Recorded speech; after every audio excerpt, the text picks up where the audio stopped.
இப்போ வந்து பறவை காய்ச்சல் அப்படின்ற நியூஸ் வந்து ஸ்ப்ரெட் ஆகிக்கிட்டு இருக்கு.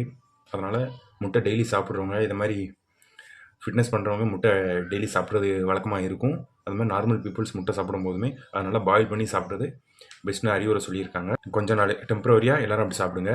நீங்கள் ஃபுல்லாக வேக வச்சு சாப்பிட்டாலும் எல்லாருக்கும் ப்ரோட்டீன் பயோட்டின் எல்லாம் கிடைக்க தான் போகுது. அதனால் நீங்கள் அதை பார்த்துக்கோங்க. அதனால் மாதிரி நீங்கள் எந்த ஃபுட்டு எடுக்க போனாலும் அதோட இன்க்ரீடியன்ஸ் அது மாதிரி விஷயத்தை வந்து நீங்கள் வந்து கவனிச்சிக்கிறது பெட்டராக இருக்கும். அதனால் எந்த பொருளை நம்ம எவ்வளோ காசு கொடுத்து வாங்குறோன்றதை பொறுத்து இருக்குது. இந்த சத்து மாவு, இந்த யானை கபலம், பீமாவளி அது மாதிரி பொருளாக நம்ம வீட்டிலே செய்ய தான் முடியும். பட் முடியாதவங்க அது மாதிரி காசு அதிகமாக இருக்கும், அதை கொடுத்து வாங்கி சாப்பிட்லாம். அதெல்லாம் ஒரு ஸ்நாக்ஸ் மாதிரி இதெல்லாம். அது சாப்பிட்டதுனால அவர் மாதிரியே ஆக முடியும் அப்படின்றதெல்லாம் கிடையாது. அது தெரியாமல் அவரும் பில்டப் போட்டு விற்கிறாரு, அதையும் பில்டப் பண்ணி நியூஸாக போடுறாங்க. அதெல்லாம் பெரிய விஷயம் கிடையாது. அப்படி கேள்வி கேட்கணும்னு நினச்சா எல்லாம் சப்ளிமெண்ட் எல்லாத்துலேயும் தான் கலப்படம் இருக்க தான் செய்யுது. நம்ம சாப்பிட போகிறதுக்கு முன்னாடி அதை பற்றி நம்ம நல்லா தெரிஞ்சுக்கணும்.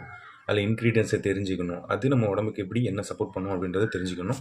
இதுதான் மெயின். மற்றபடி ஒன்றும் இல்லை. இப்போ அந்த பறவை காய்ச்சல் இருக்கிறதுனால முட்டை கறிகள் சாப்பிடும்போது சாப்பிடுங்க. இதனால் நீங்கள் முட்டை சாப்பிட மாட்டேன் அப்படின்னு நினச்சி நீங்கள் சாப்பிடாம இருந்தீங்கன்னா முட்டை விலைலாம் கொஞ்சம் குறையும். எங்கள் ஊரில் 300 இருந்துச்சு சிக்கன், இப்போ 220 இருக்குது. நீங்கள் பறவை காய்ச்சலுக்கு பயந்து சாப்பிடாம இருந்தீங்கன்னா இன்னும் கொஞ்சம் நாளில் எல்லா ரேட்டும் குறையும். என்ன மாதிரி ஆட்கள் நல்லா வாங்கி 4 முட்டைக்கு பதிலாக 8 முட்டை சாப்பிடுவோம். அதனால் பார்த்துக்கோங்க, சேஃப்டியாக இருங்க.